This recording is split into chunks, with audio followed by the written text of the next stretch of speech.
नमस्कार दोस्तों, आज हम एक रोमांचक यात्रा पर निकलेंगे, भारतीय मुद्रा के इतिहास की यात्रा पर। ये यात्रा हमें छठी शताब्दी ईसा पूर्व तक ले जाएगी, जब भारत में पहली बार सिक्कों का प्रचलन शुरू हुआ था। उस समय व्यापार के लिए वस्तु विनिमय प्रणाली का उपयोग होता था, यानी वस्तुओं का लेन देन वस्तुओं के बदले ही किया जाता था। लेकिन जैसे जैसे व्यापार बढ़ा, वस्तु विनिमय प्रणाली में कठिनाइयां आने लगीं। इसी आवश्यकता ने मुद्रा के विकास का मार्ग प्रशस्त किया। शुरुआती सिक्के चांदी या तांबे के बने होते थे, जिन्हें पण या कारशापण कहा जाता था। इन सिक्कों पर अक्सर धार्मिक प्रतीक या शासकों के चित्र अंकित होते थे। छठी शताब्दी ईसा पूर्व में भारत में कई स्वतंत्र राज्य थे, जिन्हें महाजनपद कहा जाता था। इन राज्यों ने अपने अपने सिक्के ढलवाए, जिन पर उनके नाम और प्रतीक अंकित थे। इन सिक्कों से हमें उस समय के राजनीतिक और आर्थिक ढांचे को समझने में मदद मिलती है। उदाहरण के लिए, मगध महाजनपद के सिक्के सबसे अधिक मात्रा में पाए जाते हैं, जो उनके समृद्ध और शक्तिशाली होने का संकेत देते हैं। चौथी शताब्दी ईसा पूर्व में चंद्रगुप्त मौर्य ने मौर्य साम्राज्य की स्थापना की।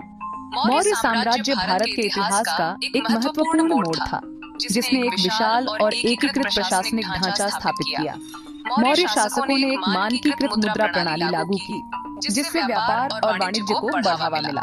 उनके सिक्के सोने, चांदी और तांबे के बने होते थे, और उन पर शाही प्रतीक जैसे कि हाथी, सिंह और वृक्ष अंकित होते थे। मौर्य साम्राज्य के पतन के बाद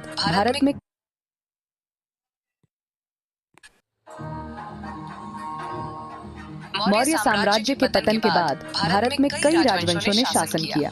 इनमें गुप्त और कुषाण साम्राज्य प्रमुख थे, जिन्होंने कला, संस्कृति और अर्थव्यवस्था के क्षेत्र में महत्वपूर्ण योगदान दिया।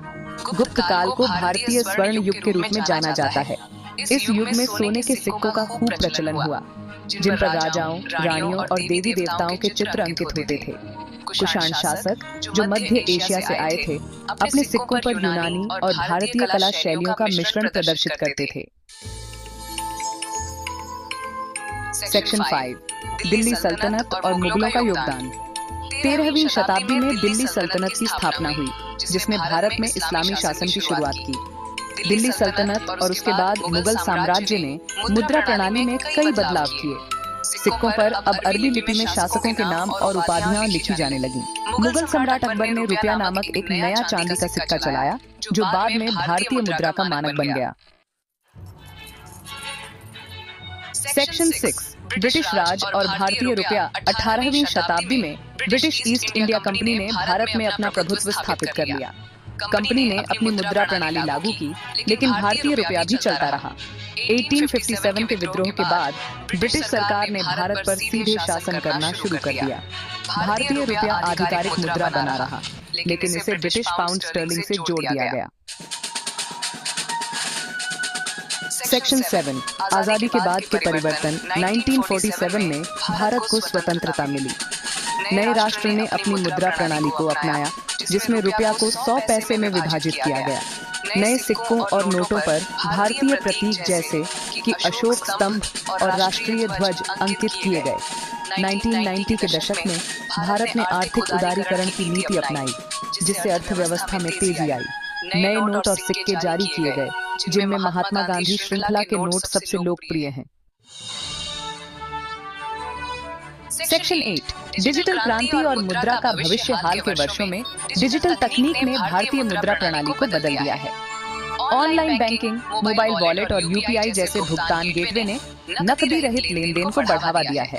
2016 में भारत सरकार ने नोटबंदी की घोषणा की, जिसके तहत 500 और 1000 रुपए के नोटों को चलन से बाहर कर दिया गया। इस कदम का उद्देश्य काले धन पर अंकुश लगाना और डिजिटल भुगतान को बढ़ावा देना था। सेक्शन 9, निष्कर्ष। डिजिटल इंडिया की ओर भारतीय मुद्रा का सफर अद्भुत रहा है। छठी शताब्दी ईसा पूर्व के सिक्कों से लेकर आज के डिजिटल भुगतान तक हमने एक लंबा सफर तय किया है। डिजिटल क्रांति भारतीय अर्थव्यवस्था को बदल रही है, और यह देखना दिलचस्प होगा कि भविष्य में हमारी मुद्रा प्रणाली कैसे विकसित होती है। क्या भारत पूरी तरह से नकदी रहित समाज बन जाएगा? ये तो समय ही बताएगा। लेकिन एक बात तो तय है कि भारतीय मुद्रा का भविष्य उज्जवल है।